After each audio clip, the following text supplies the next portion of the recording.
जी, आज हम आपको लाए हैं चकवाल की एक बहुत खूबसूरत आबशार पे और इस आबशार का नाम है सिक्की आबशार। और ये काफ़ी पुरानी आबशार है, इसको आप कई दहाइयों पुरानी कह सकते हैं। कम से कम मुझे यहाँ पहली दफ़ा आए हुए ग़ालिबन 30 साल तो ज़रूर हो गए होंगे। चकवाल में इस तरह की दर्जनों आबशारें हैं, लेकिन उनमें से जो अक्सर हैं उन तक रसाई जो वो है कदरे मुश्किल है, यानी आपको काफ़ी दुश्वार-गुज़ार पहाड़ों में से पैदल चलना पड़ता है और लंबा सफ़र करना पड़ता है।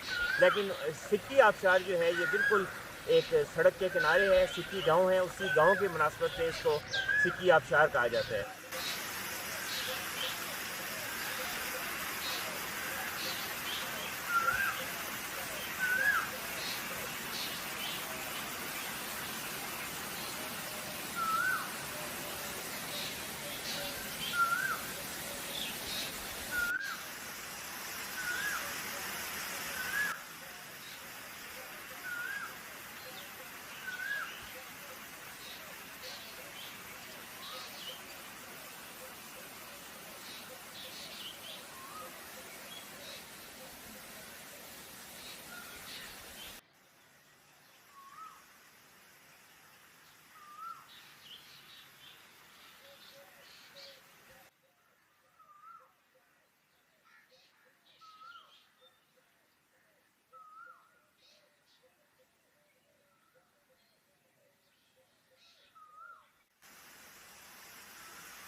ये जो आबशार है ये ताज़ा चश्मों के पानियों की आबशार है। बारिश में तो इसका काफ़ी ज़्यादा वॉल्यूम बढ़ जाता है, लेकिन बुनियादी तौर पे ये चश्मों के पानी से, जो कि इधर आड़ा बिशारत के रास्ते में वाक़या है।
इस आबशार का पानी बाद में यहाँ से काफ़ी आगे जाके दरिया झेलम में शामिल होता है। इसके जो सराउंडिंग है ये एक बहुत तवील और काफ़ी बुलंद पहाड़ी सिलसिला है। इस वक्त भी यहाँ पर जो दर्जा हरारत है वो 10 से नीचे है। और यहाँ बागात काफ़ी ज़्यादा पाए जाते हैं। आपने देखा होगा कि यहाँ जंगली फूल और जंगली फूलों के दरख्त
सब्ज़ों के मैदान और इंतहाई घने जंगलात और बुलंद पहाड़ी सिलसिले यहाँ पर वाक़या हैं। और एक आप इसको एक इंतहाई खूबसूरत सियाहती मुकाम भी कह सकते हैं।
तो चकवाल की खूबसूरतियों में से आज हमने आपके साथ एक और ख़ूबसूरती शेयर की है। यकीनन आपको ये खूबसूरती पसंद आई होगी। हमारे चैनल को सब्सक्राइब ज़रूर किया करें और अपने कमेंट्स और अपनी तजावीज़ से हमें ज़रूर आगाह किया करें, ताकि हमें पता चलता रहे कि हमारे में क्या कमी है या चकवाल की और इस खूबसूरती को, पाकिस्तान के इस मुस्बत चेहरे को, चकवाल के इस मुस्बत चेहरे को सामने लाने में आपकी तजावीज़ हमारे लिए बहुत अहमियत की हामिल है। आपका बहुत शुक्रिया।